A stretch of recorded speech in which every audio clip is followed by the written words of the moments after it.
ሰላም ወደ ሶሉሽን ካር ማርኬት ቤተሰቦች እንደምን አላችሁ? ዛሬ እንግዲህ ለየት ባለ ቪዲዮ ተገናኝተናል። ሼራ ሶሉሽን ፒኤልሲ ተገኝተናል። ዛሬ ኢቪ ካርስ ላይ ቤዝድ ሆነው የሚሰሩ ካምፓኒ ናቸው። ከዚህ ፊት ለፊቴ ደግሞ ወንድማችን አንድ ቴክኒሻን አግኝተናል። ሰላም እንደምን አለህ? እንግዲህ እኛ ሶሉሽን መኪና መሸጫ እንሰኛለን። በደንብ የምንሰራው የነዳጅ መኪናዎች ላይ ነው። አልፎ አልፎ የሚገቡ የኤሌክትሪክ መኪናዎች አሉን እኛ ጋር እና ከዛ ባለፈ ደግሞ ደንበኞቻችን ኮንሰርን ማድረግ ያለብን ነገር ይኖራል ብለን እናስባለን። እኛ የምናውቀው ግን የዛን ያህል አዌር ያልሆነው ነገር ይኖራል ብለን አሰብን እና እናንተ ጋር ስንመጣ የኢንስፔክሽን፣ የቻርጀር ገጠማ እንዲሁም ደግሞ የፍተሻ፣ የሰርቪስ የመሳሰሉት አገልግሎት ትሰጣላችሁ። ስለዚህ እስቲ መጀመሪያ ስለ ሼራ ሶሉሽን አጠር ያለ መረጃ ስጠን። ከዛ በኋላ ደግሞ ስለምትሰጡት አገልግሎትን እስቲ እንወያይ። እሺ፣ በመጀመሪያ እንኳን ደህና መጣችሁ ማለት ፈልጋለሁ። ምክንያቱም በኢቪ አጠቃላይ ስራ ላይ ትክክለኛ ቦታ ላይ ነው የመጣችሁት እና ኢቪ ወይም ደግሞ ሼራ ሶሉሽን በኢቪ እንቅስቃሴው ዘርፍ ላይ እያደረገ ያለው አስተዋጽኦ ዘርፈ ብዙ ነው። ከድርጅቱ ከሚሰጣቸው አገልግሎቶች ውስጥ አንዱ ለምሳሌ እናንተ የነዳጅ መኪና ሽያጭ ላይ ተሰማርታችሁ የምትገኙ ናቸው። አሁን ጊዜው ደግሞ እንደምታዩት ሀገራችን ታዳሽ ኃይልን ዘርፍ ተቀላቅላ በስፋት እያስገባች ነው ያለችው የኢቪ ወይም ደግሞ የኤሌክትሪክ መኪኖች። አሁን በቅርቡ ደግሞ ምናምን ሰምታችሁ ከሆነ አዲስ ዜና ሲኖትራክ ሁላ ኢቪ ይገባል። ስለዚህ እነዚህ መኪኖች አንደኛ ከስተመርም ይፈልጋቸዋል። ሰሞኑ ከነበረው ገረገር ከነዳጅ ከናፍጣ ጋር ብዙ ነገር በተያያዘ ኢቪ ተመራጭ ያደርገዋል። ይዞ የመጣው ከዓለም ጋር አብሮ መጓዝን ሶፍትዌር አፕዴቱ ላይፍን ኢዚ ከማድረግ አንጻር ብዙ ነገር ያው ኢቪ ይመረጣል ማለት ነው። የሼራ ሶሉሽን ደግሞ እዚህ ዘርፍ ላይ ያደረገው ስራ ምንድነው? አንደኛ ኮንሰልታንሲ ነው። እነዚህን ማንኛውም ኢቪ መኪና ለመግዛት የሚያስብ ሰው ካለ ወይም ደግሞ ለመግዛት አማራጮች ውስጥ የወደቀ ሰው ካለ እነዛን ሰብስቦ አማክሮ የሚበጀውን የሚያስፈልገውን መኪና አይቶ ይሰጠዋል ማለት ነው። ሁለተኛው ዘርፍ ደግሞ ምንድነው? ያው ፍተሻ ነው የሚሰጠው። ፍተሻ ደግሞ ማለት የካምፓኒው የሻጩ የገዢው ልብ የሚያልፍበት ነው። ያ ማለት መኪናው ያለው የባትሪ ሄልዝ አንደኛ በዋነኝነት እሱ ነው። ሁለተኛ ነገር ደግሞ ያሉት ፊቸሮች የሚገባውን ዋጋ ነው ይዞ የመጣው የሚለው ብዙ ነገሮች ይታዩበታል። ያን በስፋት መኪና ራሱ ነገር ግን እዚህ ጋር ያሉትን ነገሮች በጠቅላላ በዲያግኖስ በሚገባው ማሽን በሚገባው ቴስተር እያንዳንዱ ነገር ተፈትሾለት ያለው ባትሪ ቴስተሩ የያዘው ሁሉ ካፓሲተሩ ታይቶለት ለከስተመር ይነገራል።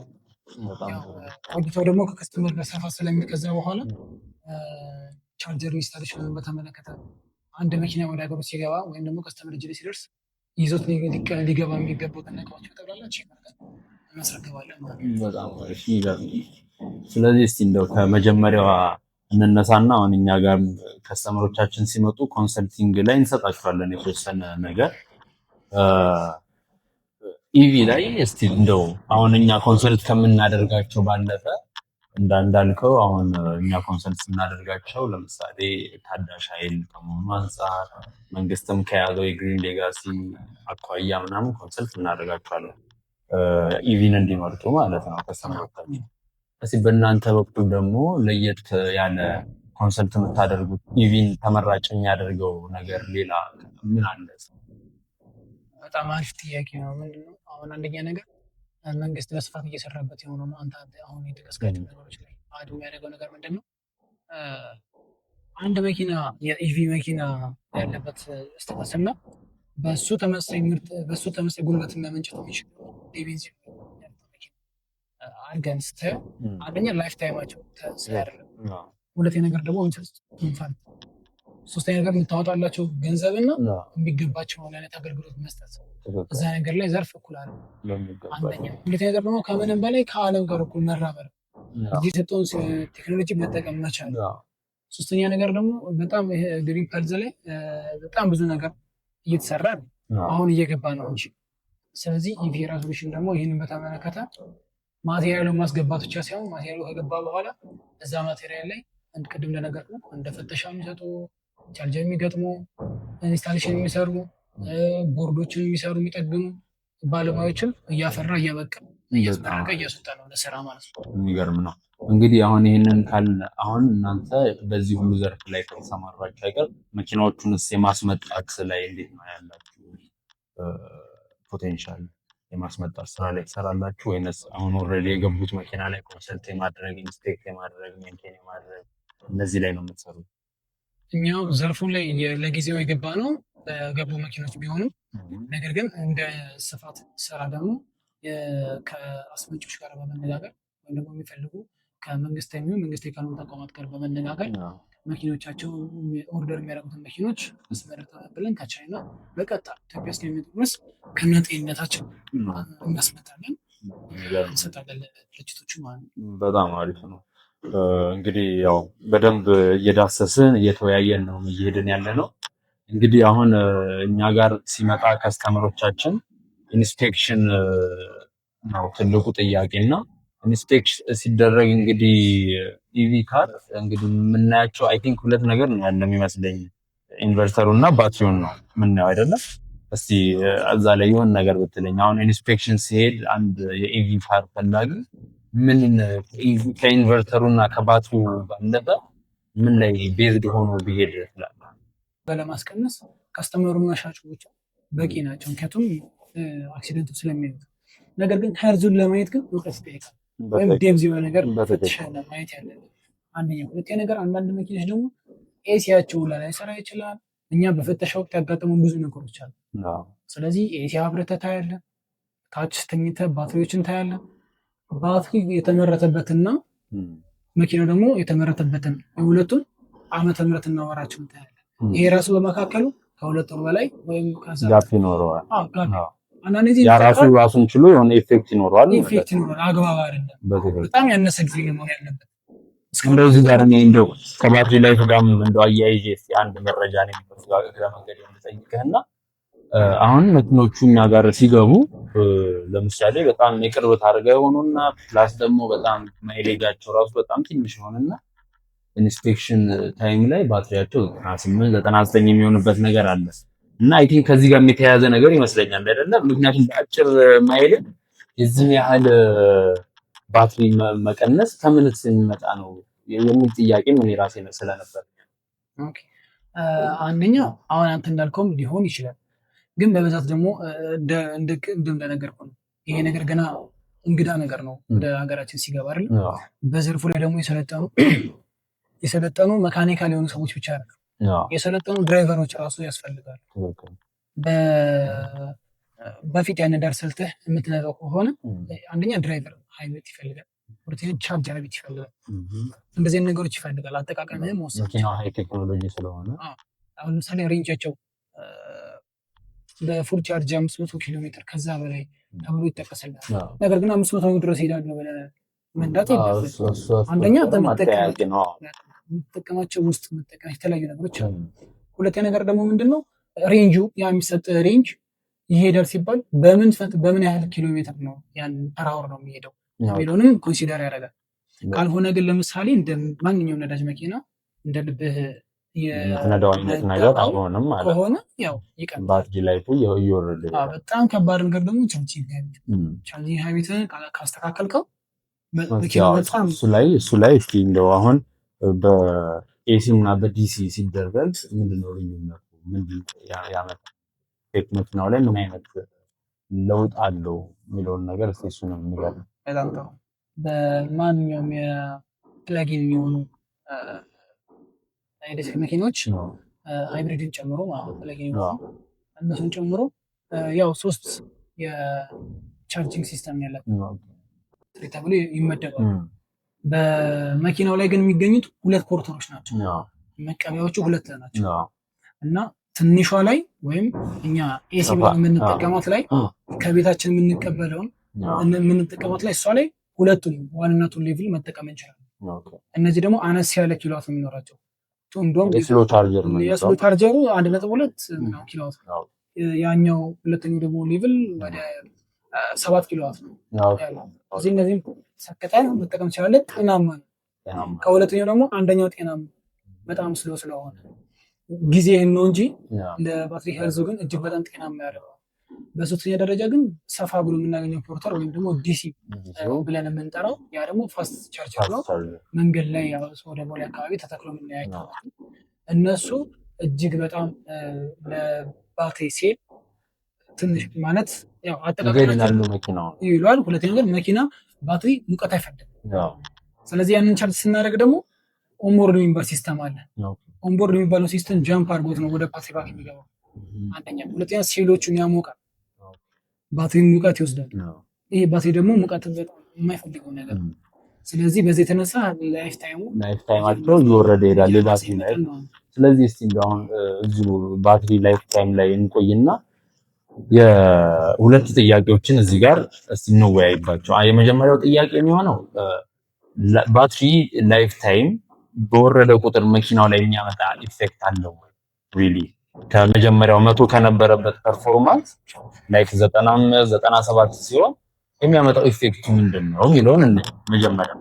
ሁለተኛው ነገር ባትሪው ዲሴብል ቢሆን ምንድነው የነዚህ መኪናዎች ተስፋ? እናንተ እዚህ ላይ በደንብ ፎከስ አድርጋችሁ እየሰራችሁ ስለሆነ የአንድ ኢቪ ካር ባትሪ ሊትራሊ ዳሜጅ ቢሆን ምንድነው የዛ መኪና ተስፋና ሶሉሽን ምንድነው? አሪፍ ጥያቄ። አሁን ምንድነው መሰለህ ከቻርጂንግ ሀቢት ጋር ከቻርጂንግ ሀቢት ጋር ቀደም እንደነገርኩህ አያይዤ የመኪና ላይፍ ታይም በአግባቡ መጠቀም የምትችለው ድራይቨር ነው። የመኪና ላይፍ ታይም ደግሞ በአጭር ጊዜ ማስቀረት የምትችለው ራስህ።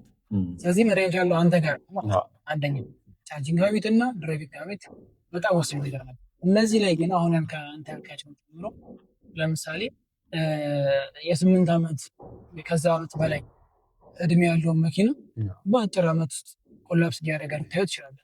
በጣም ዲክሪዝ እያደረገ ልታየው ትችላለህ። ያ ዞሮ ዞሮ ቅድም ከነገርኩህ ከሁለቱ ነገሮች ውስጥ አይዘልም፣ ምክንያቱ አይዘልም። ነገር ግን ማከም ደግሞ መልሰህ ማከም ደግሞ ትችላለህ። በምን አይነት ሁኔታ? ድራይቪንግ አይነትና ማስተካከል ይቻላል። መኪናው የሚፈልገውን ሬንጅ በመስጠት ያን በማድረግ ታስተካክለዋለህ። አንደኛ። ሁለተኛ ነገር ደግሞ በሚያስፈልጋቸው በነገራችን ላይ እንደ ማንኛውም ነዳጅ መኪና የሰርቪስ ታይም ያለው ይህንን ከስተመሮችም ተመልካቾችም በደንብ ኮንሲደር ማድረግ ያለባቸው። ምክንያቱም አጋጣሚውን ልንገርህና በስራ ጉዳይ የምንጠቀምበት ራይድ ነበር። አጋጣሚ ስንሄድ እናገኘዋለን፣ ስንመለስም እናገኘዋለን እና ከዛ ሰውዬ ጋር ተላምርንና ማዋረድ ጀመርን ማለት እነዚህ መኪኖች ሰርቪስ አስደርጋል። ግን ከገዛህ በኋላ ምናምን 15,000 እስከ 20,000 ኪሎ ሜትር ምናምን ደርሶታል። ሰርቪስ ምን አልተደረገም። አንድ ቀን ሰርቪስ ምን ሰርቪስ ይደረጋል? ቻርጅ መሰጣት ነው። ዘይት እንኳን እንደሚቀየር ማለት ኢንጂኑ ነው ፓወር ኢንጂን ነው ወይም የባትሪ ኢንጂን የሆነው ነገር ግን ጊሮ አይደለም። ኤግዛክትሊ ፍሪክሽን ሚኒማይዝ ማድረግ ያለባቸው ዘይቶች አሉ፣ ብዙ ግሪሶች አሉ። ኩላንት ላይ ይመስለኛል አንደር ቻንሲ ተመሳሳይ ከነዳጅ መኪና ጋር ተመሳሳይ ኢንጂን ነው የምታየው። ብዙ ነገሮች የምታየው እዛ ነገር ላይ ስለሆነ እና ይህንን እንኳን የተወሰነ ከስተመር ኦልሬዲ ድራይቭ እያደረገ ነው። ስለዚህ የሆኑ መኪኖች የሆነ ዓመት ላይ ኮላፕስ ይበዛል በሚገባ ትክክል። ይሄ ነገር ስለዚህ አሁን ላይ በደንብ መፈጠር በደንብ አለ። በዚህ አጋጣሚ የሆንብን እንጂ አሜት ሳይሆን ያለው ነገር ነው። እነሱ ያላቸው ነገሮች ላይ ካለባቸው መኪናቸው ደህንነታቸው እንዲጠበቅ እኛም ደግሞ እዚህ ዘርፍ ላይ እየሰራን ስለሆነ ኔክስት አሁን ላይ ጀምሮ እየሰጠን ነው። ግን እንደ ተማሪ ሰዓታቸውን መድበው መጥተው ለማንኛውም ይሄንን ያላቸው መኪና እውቀት የሚፈልጉ ማናቸውን ሰዎች ቲቺንጉን ወይም አገልግሎቱን መስጠት እንችላለን። በጣም ጥሩ ነገር ነው የምታደርጉት። ምክንያቱም ይሄ ነገር መበረታታትም መቀጠልም አለበት። ገና ከዚህ በኋላ እንግዲህ የነዳጅ መኪኖች እንግዲህ በመንግስት ፖሊሲ መሰረት ይወጣሉ ብለን እናስባለን። በታዳሽ ኃይል ይተካሉ። ስለዚህ ሰው ወደ ታዳሽ ኃይል መኪና ሲገባ ያለውን መረጃ በደንብ አውቆ መግባት መቻል አለበት ብዬ አስባለሁ። ስለዚህ አዌርነሱ በደንብ መፈጠር መቻል አለበት። ብዙ ሰው ገና ምንም አይነት መረጃ ስለሌለው የዛን ያህል በቂ እውቀት ስለሌለው ማለት ነው። ስለዚህ ጥሩ ነው እንግዲህ እያወራን ያለ ነው። እስኪ ተያይዞ ደግሞ ቻርጀር ገጠማ ጋር ተያይዞ ያለውን ነገር ነው። ከቻርጀር ኢንስታሌሽኑ ጋር ደግሞ ተያይዞ ምንድነው አንደኛ ይሄ ነገር የሚጀምረው አስቀድሞ ከሽያጭ ቦታ ነው። ለምሳሌ ከስተመር ፈልጎ አድኖ ስልክን አውጥቶ ይደውልልሃል። ከሻጭ ጋር ያው ስለ እቃው ይነጋገራሉ፣ ያወራሉ። ገዢ ግን በሙሉ ልቡን ሰጥቶ አያምንም። ይሄ ማናችንም ብንሆን ገበያ ላይ የምናደርገው ነገር የራሳችንን የማጣራት ሂደቶች እናደርጋለን። ወደ ድርጅታችን ወደ ኢቬራ ሶሉሽን ደግሞ በተደወለበት ቅጽበት ከስተመራችን ያለበት ቦታ ላይ እንደርሳለን። ከደረስን በኋላ ያሉትን ማንኛውም አይነት መፈተሽ የሚገባቸው ለመኪናው መታየት የሚገባ እንደየመኪናው ደረጃ መታየት የሚገባቸው ነገሮች በጠቅላላ ኢንስፔክት እናደርጋለን። ቦዲው፣ ሶፍትዌሩ፣ ቅድም ለልቀቁ ኤሲውን፣ ባትሪ ሄልዙን እቺ ዋናዋ ነገር ባትሪ ሄልዝ ስንት ጊዜ ቻርጅ ታይም እንደተደረገ ፉል ቻርጅ ራሱ አሁን ከጥያቄ ማሊቅ ልግባብን ነው። አንድ ጊዜ አንድ ተለቅ ያለ መኪና ሊዮፓርድ ልናይ ወደ አንድ ቦታ ሄድ ከዛ ስናይ ያው 00 ተብሎ ነው የሚሄደው። ዋጋ የተወሰነ ዲስካውንት አለው። ካስተመር ወዲያው ግዛት መክፈል ፈልጎ ነበር። ነገር ግን አክቹዋሊ እኛ በአካል ቦታው ላይ ስለደረስን በቃ እነዚህ ልጆች መጣው ሳይ ብለው ከሚሄዱ ፈትሽው ይሄዱ ነው እንጂ ኦሬዲ ጨርሶ ነበር። ስንፈትሸው ወደ 65 ኪሎ ሜትር የተነዳው 65 ኪሎ ሜትር የተነዳው 18 ጊዜ ፕለጊን ፕለጋውታል። በጣም ይገርማል። 24 ጊዜ ፉል ቻርጅ አለ። ምን ማለት መሰለህ ይሄ መኪና እንደው ከፍ ያለ መኪና ነው። 24 ጊዜ ፉል ቻርጅ ማለት በአንድ ፉል ቻርጅ በሚኒመም 400 ኪሎ ሜትር እንኳን ቢሄድ የመኪና ታይም ማለት ነው። እንግዲህ 24 ጊዜ በጣም ብዙ ነው። በጣም ብዙ ሺህ ሜትር ነበር። ስለዚህ ይሄ መኪና መሰረታዊ የሆነ የተለያዩ ችግሮች ሊኖርበት ይችላል። ለምሳሌ ምንድነው ባትሪው ስቶር አድርጎ የያዘውን አናቆይም ድሬን ያደርጋል ሊሆን ይችላል። ሁለተኛ ነገር ደግሞ ወይ ሌላ መሰረታዊ ችግሮች ሊኖርባቸው ይችላል። ከመዋቀር አንፃር ስናየው ቦዲው ሌላ ሲስተሙ ተቃላ ትክክለኛ መኪና ነው። ነገር ግን ይቺ ነገር ስላልተመቻችን ለከስተመራችን አሳወቅን። ከስተመራችን ነገር ውስጥ መግባት አልፈለግም። ያው በጣም ይገርም ነው እና አጋጣሚ መፈተሽ ይሄን ድረስ ያመጣል በሚገባ። ሁለተኛ ነገር ደግሞ ተፈትሸው ያልተገዛ መኪና ለቻርጀር ኢንስታሌሽን የሄድን ጊዜ እንደውም ከጠየቀን አንፃር ማለት ነው። የዛን ጊዜ አጋጣሚ ዲያግኖስ ይዘን ነበርና አየንላቸው ማለት ያው ከመግባባት የተነሳ ታደርጋለህ እና ስናይላት ወደ 75 ምናምን ነገር ወርዷል መኪናዋ። ገና ቤቷ ቻርጀር እያስገጠመች ነው። ባትሪው ጀምሮ ቻርጅ እያደረገች ቤቷ ግን ቻርጀሩ ግን ወርዷል። የዚህ ነገር ድክመት አንደኛ ምንድነው ዲሲ ተጠቅማለች። ይሄ ተጋጋሚ ተሰና አመት ተጠቅማለች። ሁለተኛ ነገር ደግሞ ምንድነው ቤቷ አስገብታ ካቆመችው ትንሽ ረዘም ያለ ጊዜ ነው። ስለዚህ በመሃል የሆነ ልዩነት ነበረ ማለት ነው። ያንን ልዩነት ግን አስቀድማ አስፈትሻ ቢሆን ኖሮ ማወቅ ትችል ነበር።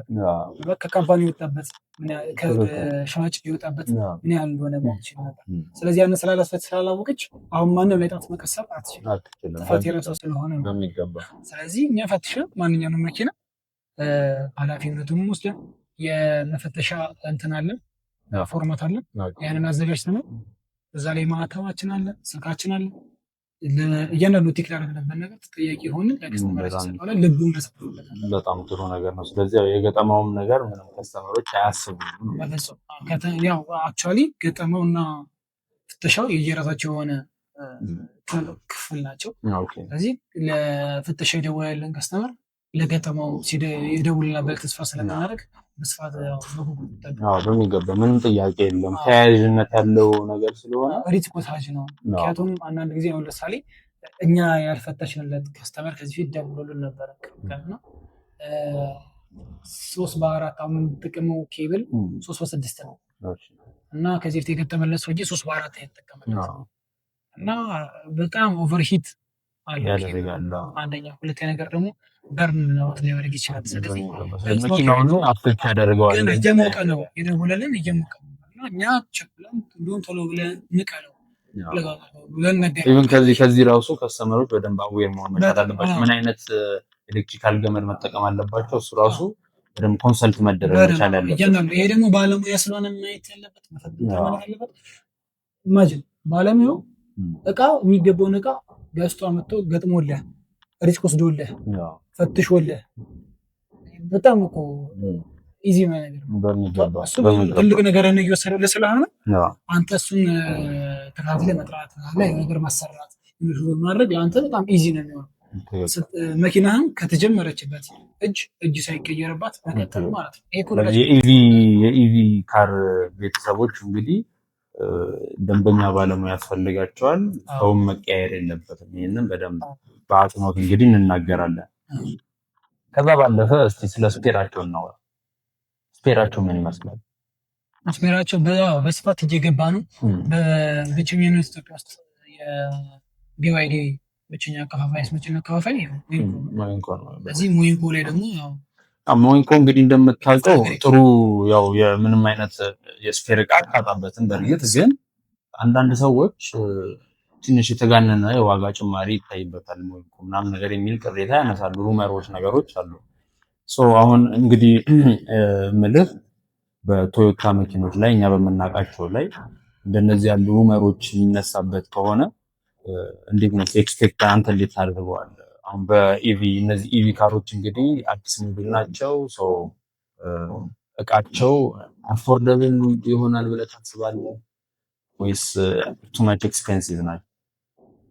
ያው እንደ አንደኛ ምንድነው ከሜንቴናንስ ጋር የተያያዘ ጥያቄ ነው። ጥያቄ ግን ለምሳሌ ከሞይንኮ የምትገዛው ባይ ዲፎልት ከቻይና እንደመግዛት ያው ከካምፓኒ ላይ እንደማውጣት ነገር ግን የኛ የፌራ ሶሉሽን ጨምሮ ሌሎች ተያያዥ ድርጅቶች ደግሞ እቃ በብቸኝነት አሁን ስለ ጋራጅ ላይ እየሰራልን አንድ መኪና እቃ ቢያስፈልገው ከሞይንኮ ኤክስፒስ ቢሆንበት እንዳልከው እኛ እናስመጣለት እንገጥምለት እንችላለን። ከቻይና ማለት ነው። በትዕዛዝ አስመጥተን እንገጥምለታለን። ለምሳሌ ቅድም እንዳልኩ አንድ እቃ ልጥቀስልህና ኦንቦርድ የሚባል ሲስተም አለ ኢንጂኑ ላይ እና ይሄ ኦንቦርድ የተባለው ሲስተም ኮላፕስ ያደረግባቸዋል እና ሞይንኮ ላይ ይኖራል እቃው። ነገር ግን ኤክስፔንሲቭ ነው ወይም ደግሞ ከቻይና ማስመጣት የምንችልበት ሜትር ካላችሁ በእናንተ ዋል እኛም ብቻ ከቻይና ማስመጣት እንቻላችሁ ማለት ነው። ግሬሽን ማድረግ እንገጥምለው በጣም የሚገርም ነው። ስለዚህ እስቲ እንግዲህ በጣም እንግዲህ ተመልካቾቻችንንም ከስተመሮቻችንንም በጣም ገንቢ የሆነ ሀሳብ እየሰጠናቸው እንዳለን ፊል አደርጋለሁ። እስቲ እንደው እንደ ቶፒካችንን እንደ መጨረሻም ይሁንና ኢቪ ካሮች ኢን ዘ ፊውቸር ምን አይነት ተስፋ አላቸው ብለህ ታስባለህ? አሁን ይሄኛው ጥያቄ ነው እንደውም በደንብ ከስተመሮች መስማት ያለባቸው ወይም ያልገዙ ሰዎች መስማት ያለባቸው። ይሄ ጥያቄ አንደኛ ምንድነው ቀጣይነታቸው ምንም የማያጠያይቅ ለምሳሌ ሌላ እንትን ማለት አይሆንብንና ሌሎች ላይ ሆነ የቡታ ጋዝ በፊት በማግኘት ጋዝ የምንጠቀመው ምን እየቀየረ ክሯን እየቀየርን ነው። ክር ብቻ እየቀየር ተጠቀሙ ሌላ ነገር ካልመጣበት ልክ እንደዚህ ባትሪ ላይፍ ታይሙን እየጠበቅ ከሆነ ባትሪ ሼም ይቀየራል። በጣም ኢዚ ነገር አሁን እሱ ላይ ነው በደንብ አስምረን ልንነግረው የምንችለው ለደንበኞቻችን። ምክንያቱም ባትሪ ዳሜጅ ከሆነ ቆርቆሮ ነው የሚቀረው መኪና ብሎ የሚያስቡ ሰው አለና ያ ነው የዚህ ቪዲዮም ዋነኛ ዓላማው እሱ። ባትሪው ከተቃጠለ ወይም ባትሪ ከተበላሸ እንደሚቀየር እያስረገጥን መንገር መቻል አለብን። ለክም ያው ትንሽ ማህበረሰባችን ያው ከባድ ነው። በኢቪ መኪና በኤሌክትሪክ መኪና በዝናብ እንዳናዱ አስታውሳለኝ። ኤሌክትሪክ እንዳይዛችሁ ትንሽ ከባድ ሙዚቃዎች ግን ከዛ አንጻር ብቻ ሳይሆን ለምሳሌ ባትሪ አሁን ትልቁ ነገር ባትሪ ነው። ባትሪ እንኳን ዳሜጅ ቢሆን ደግሞ አገልግሎቱን ቢጨርስ ቢያልቅበት ባትሪ መቀየር ትችላለህ። እቃው በስፋት እየገባ በድርጅቶች ላይ እንደኛ ኢፌራ አለ ማስመጣት ይቻላል። በሞይንኮ አለ ማስመጣት ይቻላል። በተለይ ድርጅቶች ላይ ማስመጣት ይቻላል። ስለዚህ በደንብ ብራይት የሆነ ፊውቸር ይታያል። ምክንያቱም መንግስትም የሚያወጣቸው ፖሊሲዎች ከዚህ ጋር በደንብ ሳፖርት ሊሆኑ ናቸው። ይቅርታና አማራጭ ሲኖርህ ነው የሆነ ነገር የምታየው። አሁን አማራጭ እየሌለ ነው እየመጣ ያለው። ያ ምንድነው? አንደኛ እነኚህ እንትኖች ኢቪዎች በስፋት እየገቡ በየዘርፉ እየገቡ ነው። አሁን ኔክስት በስካቫተር ሲገባ እንሰማለን። ምን ጥያቄ የለውም። ምክንያቱም በሴኖትራክም አሁን ላስፉ ታይቲንግ ሲገባ ሰምተናል ገብቷል። አሁን በዶዘር ምናምን መስዋዕታችን አይቀርም ጊዜ ይህ ማለት ማለት ነው። አሁን ለምሳሌ በቤት መኪኖች ገብቶ ከሆነ ነበረ የቤት መኪኖች እየወጡ ይሄዳሉ ማለት ነው። አይደለ? ኤነርጂ መኪኖች ኔክስት ደግሞ ሲኖትራክ ገባ ማለት ምንም ጥያቄ የለውም ይወጣልም። ፖሊሲ አሁን ኦልሬዲ መንግስትም ያወጣቸው ፖሊሲዎች ስላሉ በከባድ ኃይል በመተካት መኪኖችን እንደውም አሁን ተፈጻሚነቱ ገና ነው እንጂ እኮ እስከ 2004 2005 ሞዴል ድረስ ያሉ የነዳጅ መኪኖች እንዲወጡ ኦልሬዲ መንግስት ወስኗል። በገንዘብ ሚኒስቴር በኩል እና በትራንስፖርት ሚኒስቴር በኩል ይህ ውሳኔ እንዳለ እኔም አውቃለሁ። ግን ተፈጻሚነቱ ላይ ገና ነው። አፈጻጸሙ ላይ ግን ምንድነው ዓላማው? በታዳሽ ኃይል ተኩ ማድረግ ነው። ያው ጊዜ ወስዳል እንደዚህ ነገር ለማድረግ ኢኮኖሚ ካለም አይፈቅድም፣ የኛም ኢኮኖሚያችንም አይፈቅድም። ፕላስ ከኢኮኖሚ ፕላስ ደግሞ ምንድነው ናውሌጅ ምንም ምንም እኛ ቀደም እንደነገርኩ እንትን የሚሆን ይሄን ነገር ተቀብሎ መንዳት የሚችል ድራይቨር ላይ ይችላል። ይሄን ተቀብሎ ደግሞ ሜንቴን ማድረግ የማይችል ደግሞ ከሆነ ያለው ሌላኛው እንትን አክሲደንቱ ይሰፋል። ማስገባት ብቻ ሳይሆን ሰርቪሱን መስጠት መቻል ግዴታ ነው። ስለዚህ ኢፌራ ደግሞ ቅድም እንደነገርኩ እንደመግቢያችን ላይ ተማሪዎችን አብቅቶ ለሜንቴናንስ፣ ለፍተሻ፣ ኢንስታሌሽን አድርጎ ያስቀምጥልሃል። ድራይቨሮችን ደግሞ አስገብቶ ሀው ቱ ድራይቭ እንዴት እንደሚነዱ እሱን ነገር ያያሉ። ስለዚህ እነዚህ ዘርፎች ላይ የተሰጠ በጣም የሚገርም ነው። እንግዲህ በጣም ፕሮዳክቲቭ የሆነ ውይይት ነው ያደረግነው። ሶሉሽን መኪና መሸጫም እንግዲህ ከኢፌራ ጋር በደንብ ክሎዝሊ ይሰራል ብለን እናስባለን። እንግዲህ ቀጣይነት ያለው ስራ ተመጋጋቢ በሆነ መልኩ እንሰራለን። እኛ እንዳልኩ መጀመሪያ ላይ በነዳጅ መኪኖች ላይ በደንብ ቤዝድ ሆነን ነው የምንሰራው። አልፎ አልፎ ግን ያው እንደ ካፌ አዝናም ጣል ይላሉ ኤሌክትሪክ መኪኖች እኛ ጋር በከስተመሮች ትዕዛዝም እንዲሁም ደግሞ በተለያየ አጋጣሚ የገቡ መኪኖች ሲኖሩ ያው ባለን እውቀት ከስተመሮቻችንን ኮንሰልት እያደረግን እያበቃን እንግዲህ ግብይት እያካሄድን ነው የምንገኘው። እንደናንተ ደግሞ በደንብ በሙያው በዘርፉ ደግሞ የበቃ ሰው ደግሞ ሲገኝ በደንብ እንደዚህ ክሎዝሊ ተቀራርበን እየተነጋገርን እየተመካከርን የምንሰራ ይሆናል። እንግዲህ ለነበረ ቆይታ እጅግ አድርጌ ነው የማመሰግነው። እንግዲህ ቀጣይነት ይኖራል ብለን እናስባለን ስራችን። እናመሰግናለን።